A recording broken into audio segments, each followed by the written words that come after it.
Hi guys, recently 10 rupees வச்சு full day of eating challenge பண்ணலாம் சொல்லிட்டு நம்ம போய் இந்த ஸ்பாட் தான் அம்மா ஹோட்டல். அங்கே போய் பார்த்தா செம்ம நீட் அண்ட் க்ளீனாக செம்ம ஹைஜீனாக வச்சுருந்தாங்க அந்த பிளேஸு. அது இல்லாமல் நிறைய ஸ்கூல் பசங்க அப்புறம் ஒர்க்கர்ஸ் அப்படின்னு சொல்லி நிறைய பேர் சாப்பிட்றாங்க. ஸோ நம்ம 2 ரூபா வச்சு இப்போ பிரேக்ஃபாஸ்ட் ஆட போகிறோம்.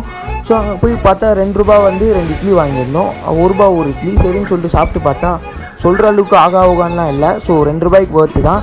ஸோ நெக்ஸ்ட் டைம் பார்த்திங்கன்னா 1:30 ஆகிடுச்சு. ஸோ இப்போ லஞ்ச் வாங்கலாம் சொல்லிட்டு 5 rupees வச்சு லஞ்ச் வாங்க போகிறோம்.